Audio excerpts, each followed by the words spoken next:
y por cosa de la vida choca con un carro de patrulla y lo mata. ¿Ve? Como también por cosa de la vida Camilo se monta en un avión, va y desaparece. Como también por cosa de la vida Che Guevara sale para el Congo, después va a dar a Bolivia, crea un movimiento guerrillero, pide ayuda, va y matan al Che. Por cosa de la vida, todas aquellas personas que eran líderes naturales o que tenían cierta inteligencia, que estaban a su alrededor, por cosa de la vida, lo mataban. Sí, por cosa de la vida lo desaparecían. ¿Y cuáles eran, para usted, cuáles eran en ese momento los ideales o la visión que tenía Fidel Castro en Cuba? Porque el pueblo cubano apoyaba a Fidel Castro antes de que él Claro, pero es lógico. Se convierta en dictador. A ver, cuando tú eres una persona inteligente y puedes manipular, manipular es un arte. No todo el mundo puede ser buen manipulador. Es un arte. Las masas se pueden manipular. Las masas se pueden dirigir. Las masas se pueden engañar. Tú puedes engañar las masas. Y eso fue lo que él hizo. Inicialmente, cuando triunfa la revolución, él empieza a tomar medidas aparentemente a favor del pueblo. Nacionaliza la empresa, nacionaliza la banca, elimina el latifundio. Empieza a tomar medidas en contra del americano que el pueblo creyó que era a favor del pueblo. Y él lo que estaba era creando el camino para lo que iba a ser después. Disfrazando. Para lo que iba a ser después. Luego después viene la invasión de Bahía de Cochino, donde un grupo de mercenarios, como decía él, tratan de tomar una cabeza de playa por 72 horas para luego pedir la ayuda de Estados Unidos. Él aniquila a ese grupo de supuestos mercenarios, la Brigada 2506, que no eran mercenarios, eran en su gran mayoría un grupo de cubanos que estaban allá, que ya veían lo que se avecinaba y venían, vamos a decirlo así, a luchar por su libertad o por la libertad. Habían también varios grupos de alzados en el Escambray, en Oriente, en Pinar del Río, que supuestamente lo iban a apoyar. Nada de eso funcionó. Fidel lo aniquiló, a los que quedaron vivos lo negoció a los Estados Unidos, etcétera, etcétera. Y así es como él, a partir de ese momento, declara el carácter socialista de Cuba. ¿Y usted cree que él fue influenciado por alguien? No, él siempre tuvo esa idea. Siempre tuve esa idea. Además, tenía ya los rusos, Añequita Khrushchev, tenía a los rusos que lo estaban apoyando. Ya para ese entonces existía el Pacto de Varsovia, que eran los países socialistas, que guiados, encabezados, vamos a decirlo así, por la Unión Soviética, se apoyaban mutuamente a través de un consejo económico que era el CAME. Se ayudaban y todos trataban de florecer al mismo tiempo. Cuba también se adhiera al CAME y también comenzó a recibir la ayuda de esas personas. Pero entonces ahí Fidel empezó a darle rienda suelta a su idea. Entonces, ¿qué pasó? Sí. Que Fidel se concentró en la educación y en la salud, de forma tal que fueran dos baluartes de Cuba. Y empezó a darle educación al pueblo cubano, que es algo que agradecemos, que nos enseñó a estudiar y a preparar. Eso hay que agradecérselo. Pero ¿qué pasa? Que tú puedes enseñarle a un hombre y darle educación a un hombre y lo puedes mantener engañado hasta un momento. Ese engaño, la verdad, siempre sale a la luz. Y entonces así fue. Nosotros empezamos a producir médicos, a ser ingenieros, a ser científicos. Pero la industria cubana no se desarrollaba. La agricultura cubana tampoco se desarrollaba. ¿Por qué? Porque éramos parásitos. Wow. Éramos parásitos, vivíamos del CAME, vivíamos de la Unión Soviética o de la URSS. Y entonces cuando cae el campo socialista, Cuba se ve en paños menores. No tenía una infraestructura económica, no tenía un desarrollo agrícola y comenzó entonces lo que se llamó el periodo especial. Que ahí se creció, porque logró manejar los tiempos y nosotros logramos más o menos aparentemente estabilizarnos durante el periodo especial en los años 91, 92, logramos estabilizarnos, pero eso era una estabilización ficticia, porque después vimos la realidad. Exacto. Entonces podemos decir que Fulgencio Batista le hubiese convenido a Cuba más que Fidel. Bueno, en el tiempo de Fulgencio Batista, en el año 52, Cuba era uno de los primeros países de América Latina y del mundo en muchas cosas. Por ejemplo, fue uno de los primeros países que se instaló la televisión, que tuvo el ferrocarril, que el teléfono. Hoy que en Cuba el celular y el internet es una desgracia, un problema, Cuba fue uno de los primeros países. Oye. Cuba era uno de los primeros países, si no el primer país productor de azúcar del mundo, de tabaco, de cítrico. En Cuba existían más o menos un médico por 900 y tantos de habitantes, casi 1000 habitantes. ¿Tú me entiendes? Es decir, claro, que Cuba tenía cierto desarrollo cuando Fidel en el 59 triunfa, coge el mando. Cuando coge el mando. Y de ahí para acá, mire el resultado. Cuba, estamos mal en todo. No hay algo que en Cuba esté bien. ¿En qué momento usted, viviendo en Cuba, comience a sentir esa presión, ¿cómo decirle a esos problemas económicos de Cuba? Que usted dice, wow, tengo que hacer algo, no estoy progresando, no estoy avanzando, aquí se está pasando mucha hambre. A ver, mira. ¿En qué momento usted siente la presión? Ya en los años 80, más o menos nosotros veíamos que la cosa estaba mal, pero nos quedábamos tranquilos. Ya en el año, cuando llega el periodo especial, nosotros nos damos cuenta de la realidad, de qué fue lo que pasó y el por qué estábamos así. Ya nosotros teníamos idea de que las cosas no iban bien, pero ya en el año 89 nos dimos cuenta que íbamos rumbo a fracaso. Y no había otra, había que callarse porque era complicado hablar, era muy difícil hablar. En Cuba no existe la libertad de expresión, en Cuba no existe la libertad de palabra, aunque esté puesta en las leyes. Y entonces, ahí ya nosotros nos damos cuenta, el pueblo cubano empezó a dar cuenta que íbamos mal. Ya muchos se habían dado cuenta del año 59, pero bueno, ya el pueblo como tal, en su multitud, en su mayoría, empieza a dar cuenta que la cosa va mal. Y muchas personas comenzaron a desertar del partido, de la juventud, a pedir la baja de la Fuerza Armada, a no querer detener a la Fuerza Armada, a negarse a cumplir misión. Comenzaron los problemas sociales. Ya nosotros habíamos tenido ya anteriormente un Mariel, una avalancha de personas que se querían ir del país, se fueron por el Mariel, que le dijeron los Marielitos. Habíamos tenido también en los años 80 también otra avalancha de personas que se quiso ir del país, que se fueron también cuando atacaron la embajada de Perú y la embajada de Venezuela, se metieron allí. Es decir, que ya el pueblo cubano venía sintiendo, dándose cuenta que la cosa no iba bien. Y comenzó el ansia de esa independencia y el ansia de libertad. Ya de los años 80, cosa que escogió fuerza ya en los años 2000 para acá. Uh-huh. Entonces, usted, ¿en qué momento, estando en el ejército, siente esa ganas de desertar, de abandonar las filas del ejército? A ver, mira, te dije que a mí no me gustaba la Fuerza Armada, pero la soportaba debido al trabajo que realizaba y debido a que más o menos tenía una estabilidad económica. Tenía 2 hijos, una mujer. Económicamente no estaba bien, pero me mantenía vivo. Es decir, almorzaba, comía, a veces desayunaba. Se hacía difícil a partir del periodo especial, que en los años 89, ya se hace difícil, muy difícil, mantener un sostén familiar con la economía que Cuba tenía.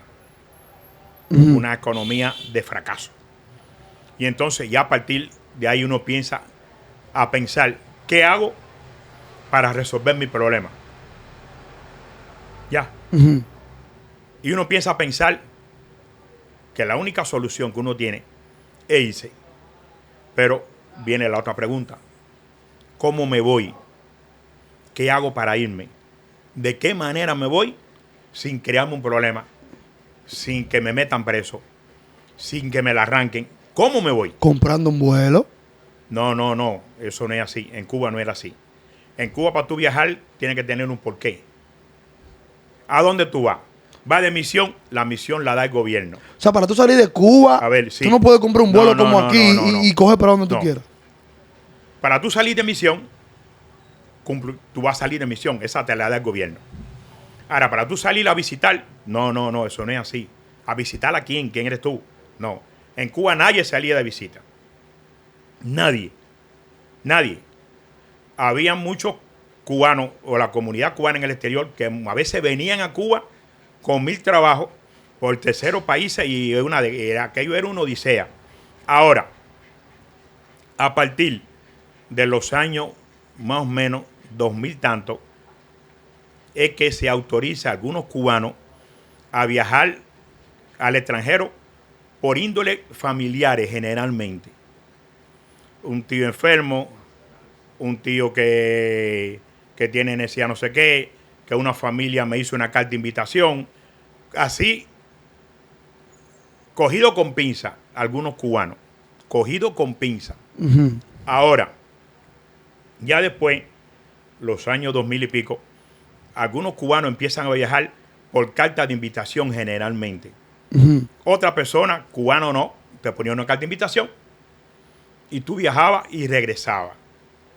Cuando viajaba, compraba cositas, traía para Cuba, vendía y te iba anivelando desde el punto de vista económicamente.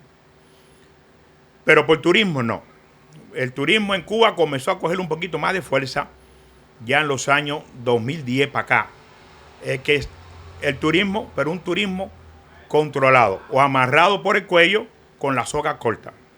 ¿Me entiendes? Esa es la realidad del pueblo de Cuba.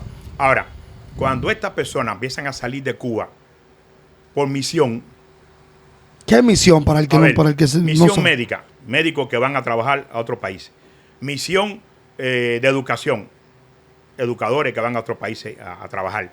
De construcción, de cultura. Cuba tenía un montón de cubanos fuera de Cuba trabajando en cultura, en educación, en la salud pública, en la construcción. Todas esas personas que salían afuera veían la realidad del mundo y la comparaban con Cuba. Y es donde esa gente empezaron a darse cuenta que nosotros estábamos atrasados, que estábamos mal, que estábamos a años luz de la realidad del mundo. Entonces, cuando el cubano empieza a despertar más todavía. Ok. Empieza a despertar a partir de ese momento. Gracias a las personas que salieron de Cuba, Claro. vieron otros países. El internacionalismo que Fidel nos quiso inculcar, lo que hizo fue despertarnos a nosotros. Que el mundo no era como él nos lo había dicho. Porque, por ejemplo, te voy a poner un ejemplo. República Dominicana para nosotros, para mí. ¿Qué era República Dominicana? Un país del tercer mundo atrasado, con la calle mala, no había educación, no había salud pública, la gente pasando hambre, pasando necesidad, muriéndose, la delincuencia. De República Dominicana era un desastre, al igual que el resto de los países de América Latina. Todo el mundo estaba mal, los únicos que estaban bien eran nosotros los cubanos. Es lo que nos decían. Wow. Entonces, un cubano, para salir, lo pensaba 2 veces. Hasta que llegó un momento que empezaron a salir cubanos en misiones. Y dijeron, oye, no es así como nos están diciendo, es otra cosa. Y así fue como los cubanos empezaron a venir. Cuando yo llegué a República Dominicana, en el año 2021, yo llegué pensando encontrar un desastre aquí. Pero cuénteme primero cómo lo hizo. Para usted poder salir de Cuba, para desertar. Yo hice un cuento. Siendo aún militar. Sí, estaba en la milicia, ya yo estaba. A mí me habían votado o separado de la Fuerza Armada por mala conducta. Ok, ya lo habían votado. Sí, ¿Qué tiempo tenía? Votado. A mí me votan de la Fuerza Armada en el año 96. Ok, ya tiene mucho tiempo. Sí, ya. me votan por el 96 por mala conducta, pero no me dejan ir así libremente. Me ponen como jefe de batallón de un batallón de milicia, como aquel que dice. Ajá. Y estaba como jefe de batallón trabajando en la calle, en la vida civil. ¿Ves? Trabajando en diferentes empresas. Me votaban de las empresas. Yo nunca estuve en una empresa más de 3 meses. Me votaban por problemático porque no hacía lo que tiene que hacer. Ajá. Problemático, es decir, siempre en contra del gobierno. Ya. Y entonces se me ocurre la idea de viajar, de irme de Cuba. Y la posibilidad que tenía era Haití, porque Haití tenía libre visado. No hacía falta visa. Hablo y cuando me preguntan que por qué quiero bajar, digo que tengo un abuelo en Haití que está enfermo muy mal, que necesito verlo, que todo lo otro, que un viajecito rápido de 15 días, ¿te cuándo? Y así. Eso era algo difícil de comprobar. Comprobarme a mí que si tengo un abuelo o no en Haití es muy difícil, porque en Haití no hay control. Y a no haber control, nadie sabe nada, nadie conoce a nadie, esto es una desgracia. No se me pudo comprobar y arranco para acá, para Haití. Y entonces llego a Haití y ya estando en Haití, entonces yo sabía que era para República Dominicana. Entonces cuénteme de la travesía, porque llegar a Haití no fue fácil. Es un país donde hay prácticamente, sí, no hay ley ahora mismo. Sí, pero yo llego a Haití después que matan al presidente. Peor todavía. Sí, llego allá, estaba eso revuelto, estaba malo. Pero yo me limité, me alojé en una casa de cubanos y estuve ahí tranquilo. Evité salir mucho, para no tener mucho inconveniente. Salía de manera esporádica a diferentes lugares. Pero estuve siempre ahí planificando mi plan para entrar a la República Dominicana. Entonces háblame de ese plan. ¿Cómo lo crea? ¿Cómo viene a la República Dominicana? Busqué un mapa y vi los puntos que no se podía entrar a la República Dominicana. Y de tanto escoger el mejor lugar, escogí el lugar más malo. Escogí entrar por Baní. Y entré por Baní. Cuando llegué a... ¿Cómo por Baní? Por Baní no hay frontera. Baní se llama el lugar ese. No, está Dajabón, está La Piña. Sí, hay otro más. Está Pedernales. Está, ¿cuál? Jimaní. Entré por Jimaní. Baní no. Baní es lo de Máximo Gómez. Entré por Jimaní. Entro por Jimaní. Fue una odisea entrar ahí, porque el hombre que me debía traer de Puerto Príncipe aquí a Distrito Nacional, me engañó, me dejó en la frontera botado, me robó el dinero, como aquel que dice. ¿Dominicano? No, era un haitiano dominicano. Era un haitiano que vivía aquí en República Dominicana. Y entonces ahí a duras penas me busqué 2 haitianos que me pasaron por el río Jimaní, a duras penas también, por un manglar, entré a Jimaní por un manglar, un matorral, un marabuzal, llegué al pueblo de Jimaní. Ahí en el pueblo de Jimaní tropecé con unos dominicanos, un grupo de dominicanos, una banda de dominicanos, narcotraficantes también, que querían hasta matarme inclusive. Pero bueno, no me mataron por cosa de Dios. Pero por nada querían quitar. Por nada, porque estaba rebelde, porque estaba protestando, quejándome. Y que porque le dije 3 o 4 cosas. Ya. Entonces, ahí logré irme para un hotel cerca de la terminal de Jimaní. Y del hotel cogí la guagua hasta aquí. De ahí de Jimaní cogí la guagua hasta el Distrito Nacional.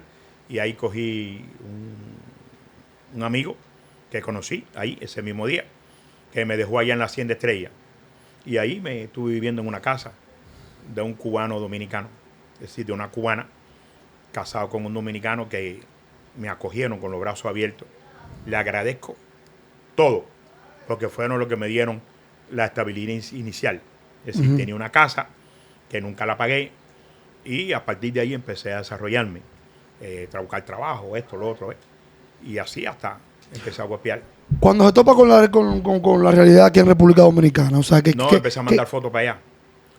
Lo primero que hice para allá fue mandar fotos de los colmados, que estaban llenos de comida, llenos de todo, que en Cuba no había eso. Mandé a mandar fotos de la banda de carne de res, de las vacas, puesta en banda, que ustedes la venden. Le mandé fotos para allá, que aquí se come carne. Mandé a mandar fotos de ropa, de carro. Me están mandando fotos para allá. Pero tú me estás hablando como que ya no se come carne. No, la carne de res no. La carne de res es de 0 a 2 años y mayores de 100. La leche de 0 a 2 años. Hasta los 7 años te daban 1 litro de leche con agua.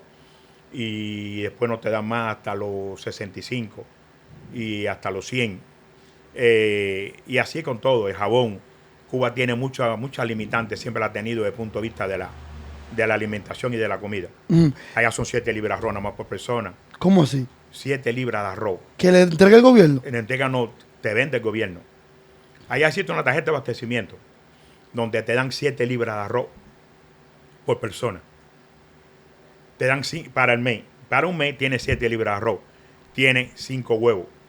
Tiene 8 onzas de aceite. Tiene 4 libras de azúcar. Tiene 1 libra de sal cada 3 meses. O sea, tú no puedes comprar más de ahí. Es lo que te toca. Lo que vaya a comprar fuera de ahí es en el mercado negro.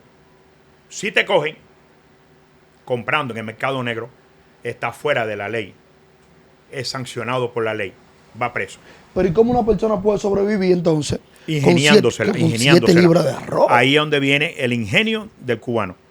¿Cómo sobrevivir? Porque el cubano desde que nace es sobrevivir. Sí, sobreviviendo, no es viviendo, sobreviviendo. Sobreviviendo. Entonces, allá donde se desarrolla el ingenio del cubano.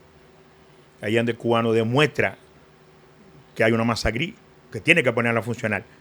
Los padres para alimentar a los hijos con toda la escasez que hay. Y los hijos después, los hijos para estudiar, desarrollarse y pensar cómo yo me hago un buen deportista, si deportista. Un buen ingeniero, si voy a ser ingeniero. Un buen médico, un buen profesional. Para salir de misión. Si es deportista, salir a competir. Si sale a competir, te queda fuera. Y si sale de misión, te queda fuera. Te busca un trabajo fuera del país y ayuda a tu familia. Esa es la realidad del cubano. ¿Y los salarios actualmente en Cuba? ¿Cómo están? Los salarios, por ejemplo. Quiero que lo calculemos en pesos, en dólares, en pesos dominicanos. Actualmente, ejemplo, los salarios en Cuba. Un salario en Cuba, 3,000 pesos. 3,000 pesos. ¿Dominicano? Ingeniero. No, 3,000 pesos cubano. 3,000 pesos cubanos. ¿Mensual? Mensual. 3,000 pesos, 3,500. Ajá. El salario de un cubano. Cuando tú lo calculas, en estos momentos el dólar en Cuba está bajando. Está a 350 pesos. O sea, divide un dólar en Cuba. 350 pesos. 350 pesos. Sí, divídelo los 3,000 pesos en 350. 3,000 por 350. ¿Cuánto te dio? Espérate. 3,000 pesos es lo que se gana mensual en Cuba. Un ingeniero, un profesional. Porque un pensionado gana 1,500. Ok, espérate. Porque estoy confundido con el cálculo. 3,000 pesos. Divídelo entre 350.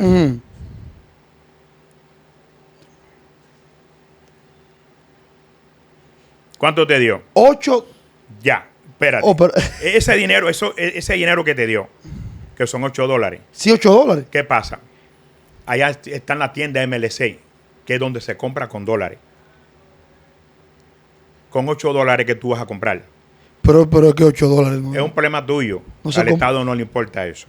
Eso es debería de importarle. Debería, pero no le importa. Es una dictadura. ¿Qué sucede? Mira para acá ahora. No piense. Son 64 pesos dominicanos. Pero escúchame. Porque ahora te va a dar un infarto. Ya te dio un infarto. Ya empezaste a convulsionar por los $8. $8 mensual. Y empezaste a convulsionar. Ahora mira para acá. Con esos 3,000 pesos, un cartón de huevo en el mercado negro te vale 2,800. Tranquilo. No empieza a convulsionar. Estate quieto. Pero se fue en los cuartos. Estate quieto. 1 libra de aceite te vale 1,500. 1 libra de aceite. No convulsiones más que te vas a morir. Mira para acá. 1 libra de arroz te vale 200, 300, 400 pesos. Una caja de pollo vale 3,000, 4,000 pesos. No, porque te sobreviven, No. ¿Te das cuenta? ¿Te das cuenta? Entonces, esa es la realidad del cubano. No entiende. Es difícil entenderlo. Cuba debería estar vacío ahora mismo. Se está vaciando porque Cuba tiene una particularidad, que está rodeada por agua. Y para salir en avión o en nave marítima. Han perdido la vida muchos cubanos. Muchísimo. En agua, intentando llegar a Miami. Y seguirán perdiéndola. A Florida. Y seguirán perdiéndola. No hay otra.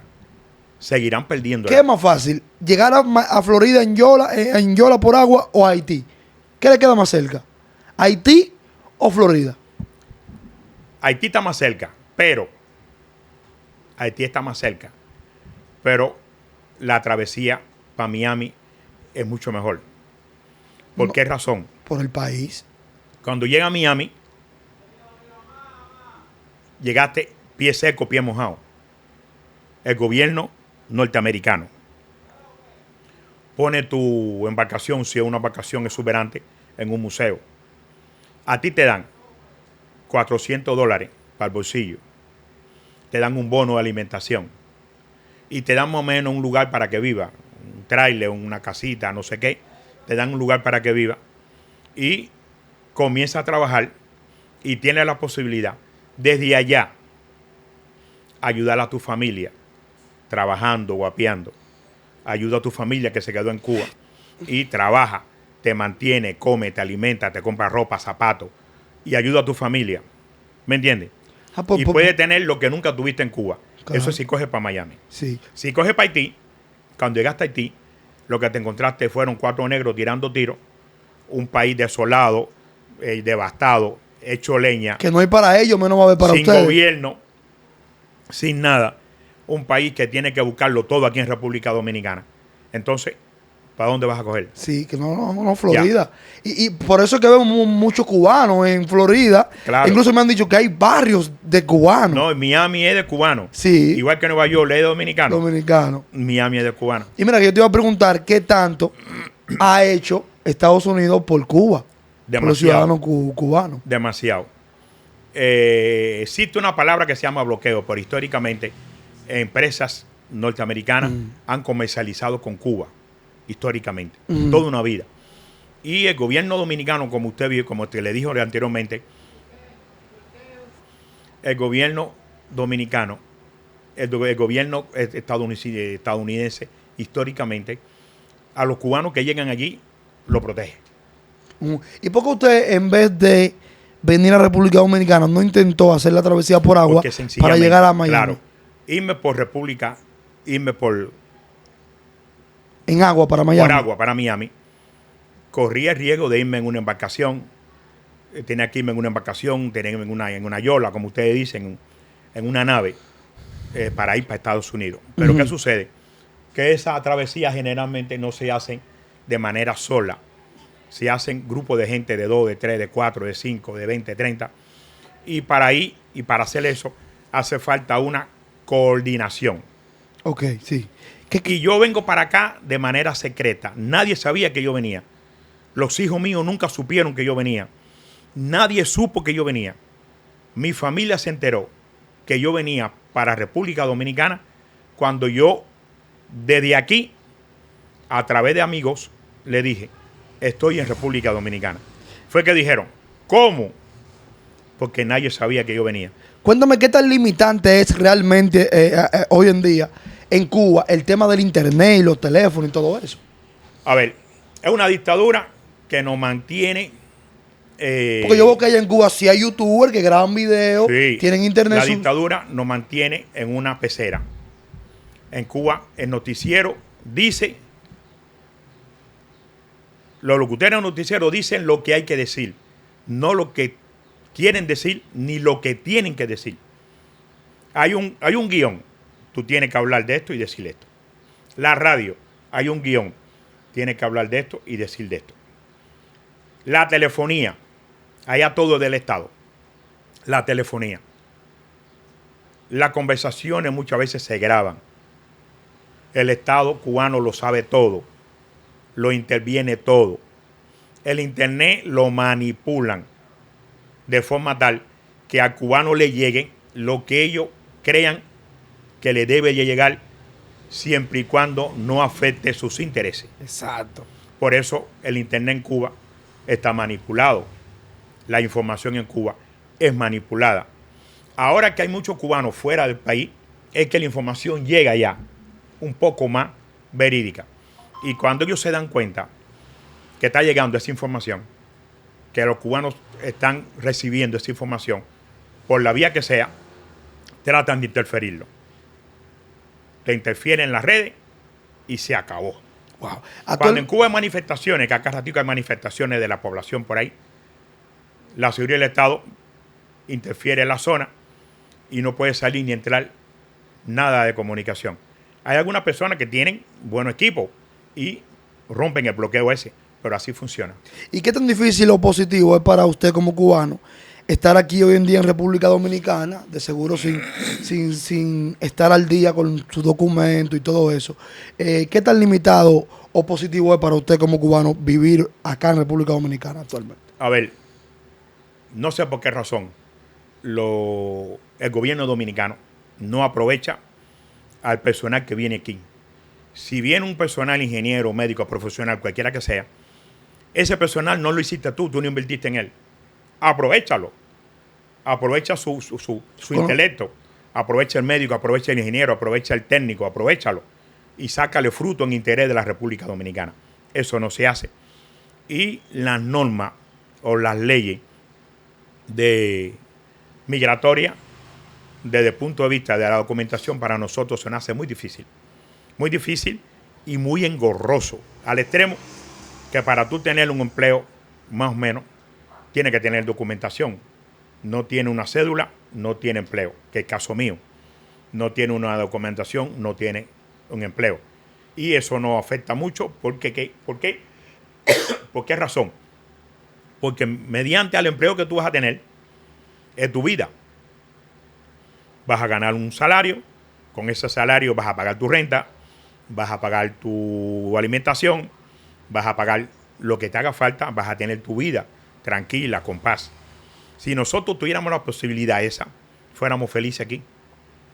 Porque nosotros los cubanos todos trabajamos, todos estamos interesados por ayudar o aportar nuestro granito de arena a la República Dominicana. Y entonces, ¿cómo lo hace? ¿Cómo se sustenta usted acá en República Dominicana? Yo aquí no he tenido la posibilidad de trabajar todavía. He ¿En trabajado, 2 años? No, chiripero, como ustedes le llaman. Pinto una pared, chapeo un patio, limpio un techo, limpio una piscina, un jacuzzi, voy para un campo, inyecto una vaca, un puerco, lo opero, hago cosas así, ¿ves? Eso me ha desarrollado también un poco el multioficio, ¿me entiendes? Me lo ha desarrollado, he hecho muchas cosas. Siembro arroz, ¿me entiendes? Siembro ají, recojo cereza, lo que haya que hacer yo lo hago y por eso me pagan un salario, que no siempre es el más justo. Sí, se aprovechan. Claro. Es algo que está pasando hoy en día también. Como tú no puedes quejarte, Sí. porque no tienes documentos y no puedes ir a una querella con las personas, se aprovechan y pagan menos. Pero bueno, voy viviendo. Y la otra es que voy viviendo gracias a la hospitalidad de los dominicanos. Yo viví en la Hacienda Estrella y le agradezco a toda la gente de la Hacienda Estrella, a Belito el de los peces, a muchas personas allá en la Hacienda Estrella que me han ayudado, fundamentalmente a esas parejas de cubanos y dominicanas que en la casa donde nosotros vivimos inicialmente, a otros cubanos que nos han ayudado también, a otras personas de un barrio que se le llama aquí Primavera, que nos han ayudado mucho también, el hermano Fran, Diego, mucha gente que nos han ayudado para allá, a gente para acá, aquí mismo en la zona este, estamos viviendo ahora, que nos han ayudado, que nos han socorrido, que nos han dado la mano, ¿ves? Y nos han permitido, junto con Dios, que nos muramos de hambre. Sí. Siempre aparece una mano amiga que te ayuda, que te tire salve. Que hoy, por ejemplo, hoy estamos jodidos. Ahorita quizás aparezca alguien y te ayude, ¿ves? Con comida, con dinero, con esto, con lo otro. Mira, todo esto que está aquí, la mayoría de las cosas nos la han dado, no la hemos comprado. Y te quería preguntar, ¿qué tan difícil es poder vivir en una casa como esta allá en Cuba? No, sí, hay muchas casas buenas. Pero me imagino que son costosas. No, te pregunto. no. ¿Son baratas? Sí, a ver. O sea, ¿usted rentar una casa como esta en Cuba es barata? No, rentar no, eso no se habla de rentar. ¿Allá no se renta? No, muy poco. ¿Se compra? No, allá la gente vive, que nacen en una familia y luego después con el tiempo hacen una casita o viven en la familia o el Estado le vende una casa o inventan para poder tener su casita y eso. Pero eso de renta es muy difícil. El alquiler se hace difícil allá en Cuba. Hay alquiler, hay mucho, pero no es lo más común, no es como aquí. Ok, para usted, ¿quién ha sido más malo? ¿Fidel Castro o Raúl Castro? A ver. Wow, usted que lo pensó es porque van ahí. Yo pensaba que usted sin pensarlo iba a decir Fidel Castro. Esos dos hermanos comenzaron juntos. Asaltaron juntos Cuartel Moncada. Estuvieron juntos presos. Vinieron juntos en el Granma. Estuvieron juntos en la Sierra Maestra. bajaron de la sierra juntos, comenzaron la llamada revolución de ellos juntos, uno comandante en jefe y otro ministro de la Fuerza Armada. Hicieron el recorrido juntos, hasta que llegó un momento que el hermano mayor Fidel delegó toda la responsabilidad en el hermano, en Raúl, y se apartó. Pero, ¿cuál es más malo de los dos? No, los dos son iguales, no hay diferencia, porque eran al mismo tiempo, era como cordón umbilical. Lo que pensaba el otro lo pensaba, lo ejecutaba, lo pensaba también. Así que los dos eran iguales. Ninguno de los dos fue más malo ni menos malo. Eran malísimamente malos los dos. ¿Me entiendes? Ambos eran iguales. Tú no puedes separarlo. Es como una moneda que por un lado tenga una cara y por el otro lado tenga un escudo. Es la moneda. Iguales. Los dos son iguales. Para ir finalizando, cómo visualiza usted a Cuba? Cuba... ¿Cuándo? ¿Qué cree usted que tiene que pasar para que ese país cambie? Cuba necesita una desobediencia civil. Sí, que todo el mundo se vuelque a la calle al mismo tiempo, protestando. El gobierno podrá matar a 500, 600, 1000, 2000, 3000 personas, pero no puede matar a 10 millones. ¿Ves? Y a partir de ahí es que entonces Cuba va a ser libre, con un Estado democrático.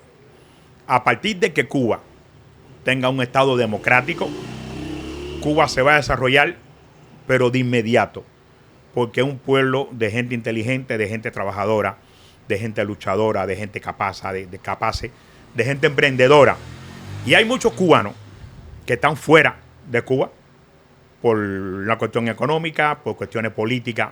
Pero mañana pueden volver. No, sí. Si Cuba muchos van a volver. Muchos van a volver y echar para adelante a Cuba. Sí. Y Cuba estoy seguro que se va a desarrollar súper rápida, porque tiene lo que necesita para eso.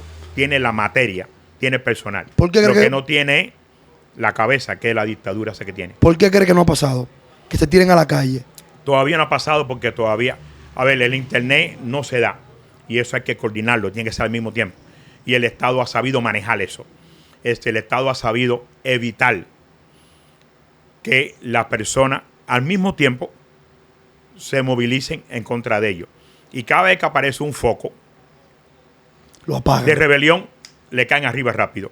Al extremo que en Cuba hay más presos políticos prácticamente que presos comunes. No, y cuando eso pase, ¿sabe qué puede pasar? Que muchos militares se van a ir a favor del pueblo. Eso no te quepa duda. Hay muchos militares que están a favor del pueblo, pero no pueden hacer nada. Porque en Cuba no hay armamento como hay en República Dominicana. Ese otra cosa muy importante. En Cuba el armamento. El armamento está en poder del gobierno. Y cuando los militares dan de servicio, lo tienen un momentico. Terminaron el servicio, el armamento se queda en los cuartos de armamento que hay allí, en las unidades militares, y no se toca. Es decir, que el pueblo no tiene acceso al armamento. ¿Qué hay de cierto en la sexualidad de Raúl Castro? Mucho antes de que él triunfara, se ha dicho que él fue homosexual o era homosexual, que tenía su problema con eso. Es algo difícil de demostrar, pero a través de la historia es lo que han dicho los cercanos a él, lo más cercano a él, lo que han dicho. Y fíjese que en todos los memes, en todas las cosas que Raúl sale como hembra, sale como niña, sale, porque lo cercano a él, lo pegado, me refiero incluso a la familia, a la sangre, lo han censurado por eso. Es el único que no se parece de todos los Castro. Es el único, él no es hijo de Ángel Castro. Se dice que fue el hijo, que fue una relación extramatrimonial que tuvo Lina, que tuvo la mamá de Fidel con otra persona, y ahí sale Raúl. Es decir, que hay mucha nebulosa alrededor de Raúl Castro, de su hombría, de su homosexualidad, de su manera de ser. ¿Me entiendes? Okay. Mucha. Yo sé que independientemente que fue jefe de la Fuerza Armada, el único general de ejército que ha tenido Cuba, y un hombre aparentemente de un carácter fuerte. Yo sé que después de esta entrevista van a ver muchas personas y fácilmente luego de acá aparece el trabajo que usted necesita y que anda buscando. Así que eso espero. Muchas personas que van a querer ayudarlo, cómo se pueden contactar con usted. Dígame, para que eso suceda. Yo espero que el gobierno dominicano nos ayude con el tema del empleo o con el tema de la cédula, que nos ayude con eso, que lo necesitamos. Y, sí, una persona que pueda ayudarlo con el tema de la cédula, por favor. Nosotros necesitamos eso, el problema del empleo. Alguien que me pueda ayudar con el empleo. Y para localizarme, ya usted sabe, a través de mi móvil, mi teléfono. Déjeme el número de teléfono para que se contacte. El teléfono mío es, aquí, República Dominicana, que es el número 1-809-361-0542. Repito, el número de República Dominicana, que es el teléfono 809-361-0542. Aquí un servidor. Toda persona que quiera colaborar con el cubano, ya sea consiguiéndole un buen empleo, ayudándolo con el tema de su cédula, cualquier ayuda, económica, ahí está su número en pantalla para toda que se comuniquen con él. Que ese hombre es un guerrero de la vida, se la merece y es un cubano que necesita el apoyo de nosotros los dominicanos, como el mismo contado que ya se le ha dado ese apoyo. ¿Qué cree que va a pasar con Cuba cuando muera Raúl Castro? Nada. Él está ahí que jodiendo, pero no pinta ni da color ya. Ya un viejo, 90 y pico años. Ok, ya hay personas 94 años. Hay personas que son la cabeza por encima de la aroma. Sí, no, ya en este momento y la Canele que está mandando y la dinastía Castro que está ahí gastando el dinero, viviendo la dulce vida. Raúl va a morir y no va a pasar nada. Gente así que se van a alegrar. Menos mal que se murió ya. Ya Díaz Canel, el barrigón ese va a estar ahí como monigote hasta que venga alguien y le diga, sal de ahí, siéntate, vete para allá. Y así es. Nada, espero que les haya gustado esta historia súper interesante de este hombre cubano, un guerrero de la vida de 1000 batallas. Suscríbanse al canal, déjenme su opinión ahí debajo en los comentarios, que voy a estar leyendo y respondiendo todos los comentarios. Luego de aquí también vaya y síganme en Instagram, @ChuloWayTV. Gracias por ser parte del crecimiento de este canal.